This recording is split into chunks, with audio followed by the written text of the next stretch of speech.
সুপ্রিয় দর্শক আসসালামু আলাইকুম। আশা করি মহান আল্লাহর অশেষ রহমতে আপনারা সকলেই অনেক ভালো আছেন। আজ আমি আপনাদের সাথে এমন একটি ঘটনা বলবো যা শুনলে আপনি অবাক হয়ে যাবেন এবং বলবেন আসলে এটা কি, কেন হলো। বন্ধুরা, সকল মুসলমানের ঘরে একটি হলেও নামাজের জায়নামাজ থাকে, আর সেটিতে বাসার প্রত্যেকটি মুসলিম দাঁড়িয়ে আল্লাহ তাআলার ইবাদত করে।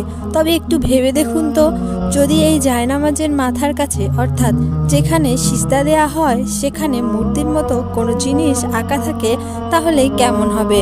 যদি এমন কিছু থাকে তাহলে তার নামাজ হবে না, আল্লাহ তাআলা তা কবুল করবেন না। সেজন্যই এই ভিডিওটি সকল মুসলিমদের জন্য দেখা অত্যন্ত জরুরি। দেখুন ভিডিওটিতে একটু মনোযোগ দিয়ে। একজন ব্যক্তি জায়নামাজ বিছিয়ে মূর্তির কারুকার্য সবার সামনে উপস্থাপন করছেন। বন্ধুরা, আমরা যদি কখনো জায়নামাজ ক্রয় করি তাহলে অবশ্যই এগুলো বিষয় খেয়াল রাখব, যেন এরকম মূর্তি আঁকা না থাকে। তাহলে আমাদের নামাজ কবুল হবে না, বরং সেটা আল্লাহর কাছেও গ্রহণযোগ্য হবে না। উল্টো আমরা গুনাহগারের ভাগীদার হব। সেজন্য আমরা সর্বদা এগুলোর দিকে খেয়াল রাখব ইনশাআল্লাহ।